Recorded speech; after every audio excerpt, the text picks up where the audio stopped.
my most used bag. You guys, it's been quite a while since we did this series because the last time I did it was when I did my full year review on what bags I used the most for the entire year. So you got to see my entire handbag collection along with how many times I used them. I am a little bit of a nerd and I do tally up every single time I use my bags. So it isn't an accurate count of how many times they actually got used. If you're new here and you've never seen this series before, I share with you guys not only my most used bags bi-monthly, so every other month, I also share with you guys any photos that I took of the bags, any reels that I took of the bags, and any photo or outfit inspiration I have of the bags while I used them in that specific time frame. For today's video, I wanted to start out with two bags that I actually sold or moved on. The first one is my Valentino Rock Stud bag. I used this bag a total of 3 times. Now, the reason why I used it 3 times is because in 2023, I realized that I had only used it 5 times total in the entire year. Well, I had a lovely subscriber reach out to me and she was interested in the bag. So I went ahead and moved on from it. I sold it to her for $1,500. She got the bag and the strap and all of the original paperwork. And then I ended up paying for a portion of shipping. So total, I ended up getting $1,300 out of this bag, which I think is a great price point considering I had it for 3 years. So I got to use it and enjoy it for over 3 years. And now it's moved on to a new person who's going to love and enjoy it. The second bag that I moved on from was actually my YSL college bag. I decided to move on from this bag because it's a color that doesn't work in my wardrobe, but it is one of my favorite styles. So I do plan on adding another college bag into my collection, but I'm not in a rush. And the bag that I traded this bag for was my Alma BB in the pink epi leather. Now I have actually done another trade and you guys will have to stay tuned for that because the bag that I traded the pink Alma for is the perfect version of the bag and I am so excited to get it in. Another YouTuber and I are going to be doing a collaboration on that. And the college bag I used 3 times before I ended up moving on from it. For today's video, I am going to go in order of least most used all the way to the most used. And the first least most used is the Louis Vuitton utility bag. I love this bag, you guys. I have preached about it many times. I think it's very unique. Not many people have it. I use it kind of like a bum bag or a higher up crossbody bag. For me, it's very casual. I typically wear it with an oversized t-shirt and leggings or jeans and a shirt. I reach for this bag most often if I'm going out and doing something with my kiddos, or like I said, if I'm wearing a very casual outfit that's almost shapeless, this bag will be worn crossbody and it gives a little bit more shape to my outfits. I tend to use these pockets as my pouches, so I don't carry a pouch when I use this bag. I will put my chapstick, my lip gloss, and lip color in here if I'm wearing any lip products. Often when I'm using this bag, I am not wearing any lip products. And then I will go ahead and I'll put my headphones, some eyeglass cleaners, and wet wipes in here. And then I use this back portion for my necessities. So my wallet, my cell phone, my sunglasses, everything fits in here perfectly, and I have been blown away by how much I love this bag. When I bought it, I actually thought it would be one of those bags that I don't love long term. However, I think that this one will be in my collection for quite a few more years. Next up is my Speedy B25. I used it a grand total of 3 times between the months of January and February. And all 3 times were actually because it's raining. I am actually using it right now, so it's got all of my stuff inside of there. This for me is my rainy day bag or my no fuss bag. So when I'm going to work and I just want to throw everything inside and I don't want to have to downsize, this is a bag I often reach for. And a little TMI, I actually use this quite a bit when I'm on my lady time because I can pack those extra essentials, especially when I'm at work. So a lot of times I'll pack a heating gel, a lot of times I'll pack a heating patch, sometimes I'll pack extra lady products, you know, things like that. And this bag can hold it all, so I will use it for that time as well. It's just a practical bag for me. It's not necessarily a dress up bag for me, but it's one of those bags that I definitely need to have in my collection. So much so that I would actually love to add one in Damier Azur one day also.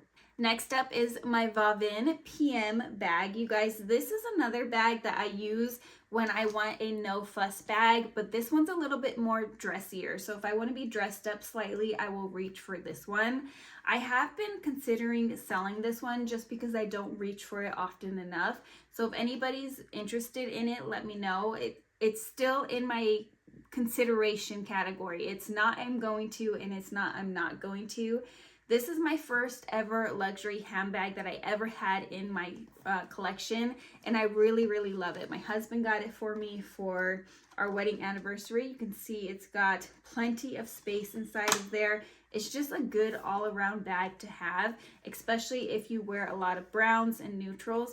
Unfortunately, I don't, and that's the only reason why I'm considering moving on from this is because of the Damier Ebene canvas.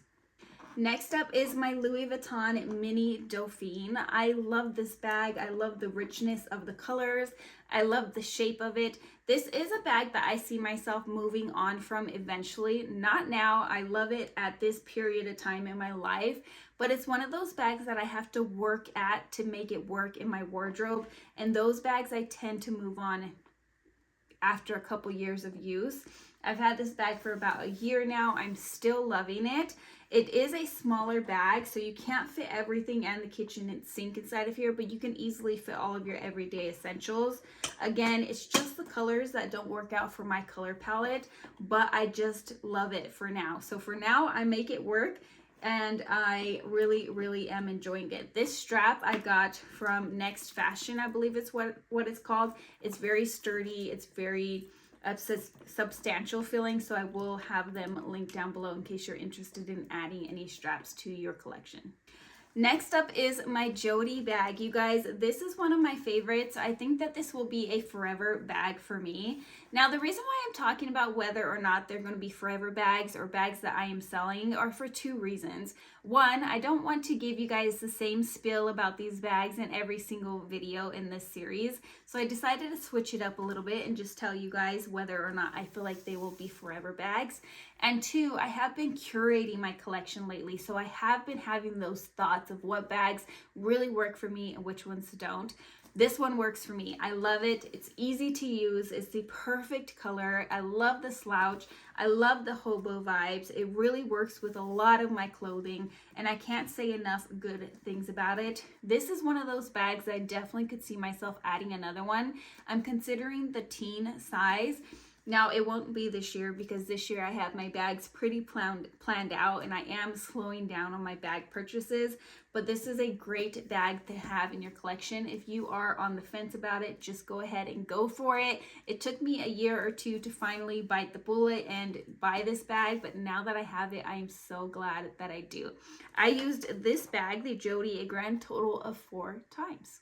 Next up is my Umi bag. This is by Pauline. This is a great bag. It's really chic and really beautiful, but it's one of those bags that I don't reach for very often. It's very practical. I use it as a long shoulder bag. It's very comfortable. The thick strap is comfortable. It's lightweight. The leather feels very substantial. But this is another bag that I am considering letting go of just because I don't reach for it often enough.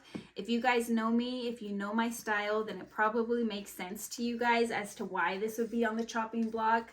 Unfortunately, this style is actually discontinued. They no longer carry it, and that's why I'm on the fence, because I do think it's really, really beautiful and really chic. It's one of those bags when you want to be understated, this is the perfect bag to go for. It's also the perfect everyday bag because it does hold all of your everyday essentials, and as I mentioned, it's very comfortable. It has several different adjustments, so you can wear it long shoulder or crossbody. I just prefer a long shoulder bag. Next up is one of my favorite bags. This is the Alma BB in the Parisian street sign. I used to think that I would get tired of the Parisian street sign or this design because it is a little bit busy. But you guys, the longer I have this bag, the more I love it. I think that this is going to be another one that's in my collection for several years. I don't know if I will ever have a forever bag, if I'm being honest with you guys. My style changes too often. But when I keep something for 5, 6, 7 years, to me, that's a forever bag. And I have a good feeling that this is going to be a forever bag for me. I like how busy it is. I like how casual it is. So I tend to wear it open, the top open, and I even let my things poke out of the top because I like the look that it gives. I like that undone look, and I like the fact that it has these warm tones with the cool tones. It's just stunning to me. It's really fun. It's really funky, and it's definitely a Melissa handbag. This next bag really surprised me because I don't usually reach for this bag, but recently I've been reaching for it quite a bit more, especially when I wear black. I love to wear this bag with an all black outfit or even an all white outfit, mostly black though. I tend to reach for it when I wear all black. This is one of those bags that I can never get rid of because my daughter Scarlett loves this bag and she's not a bag person, but this is the one that she loves the most. So if I ever were to get rid of it, I would probably just give it to her and she would be able to get her use out of it and love and enjoy it. But it's one of those bags that I use often enough where I still hang on to it. It's very practical, very comfortable. The only reason why I don't use it more is because it doesn't have a top handle. But this bag, because it holds so much, is perfect for the weekend and is also perfect for work for me specifically because I don't have to carry a lot for work. And I use this bag a grand total of 5 times in the months of January and February. This next bag is a bag that you guys don't get to see very often because it's always on my top shelf and you can't see it behind me. And that is my Louis Vuitton Crossette. It's one of the only bags that I keep in a dust bag because of the vachetta leather.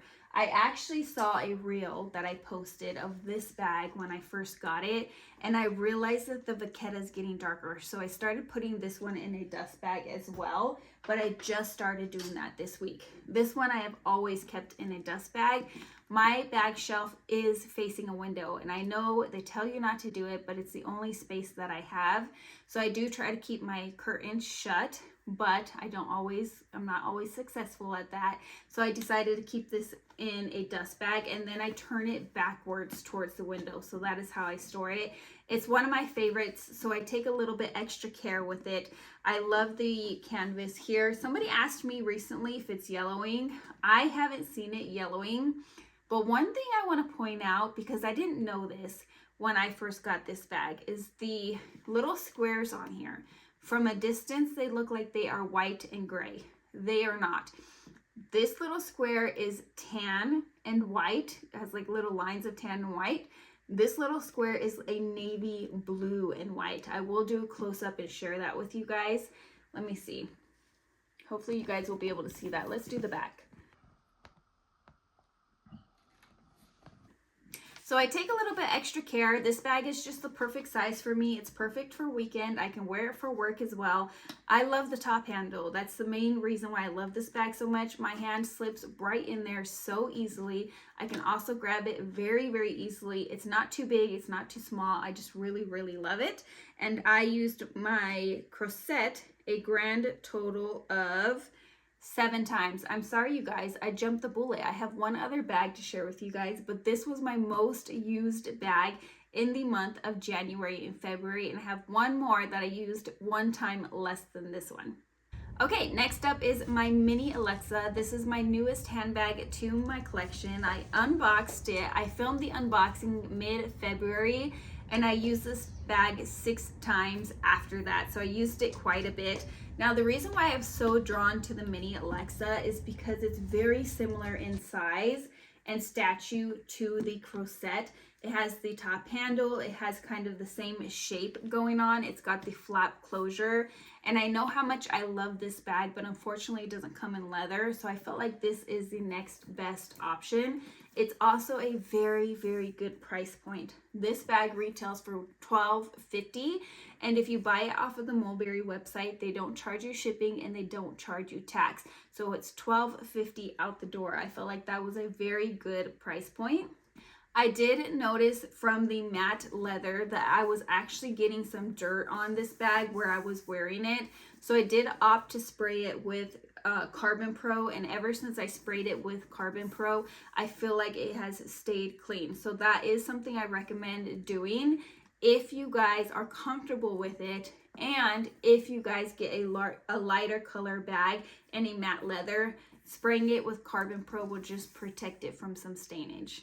Those were all of the bags that I used most throughout the month of January and February. I will come back and share with you guys the bags that I used the most between March and April next. If you guys are enjoying this series, please subscribe. Check out the playlist that I will have linked down below. But most importantly, let us know down in the comments below, what bag did you use most so far this year?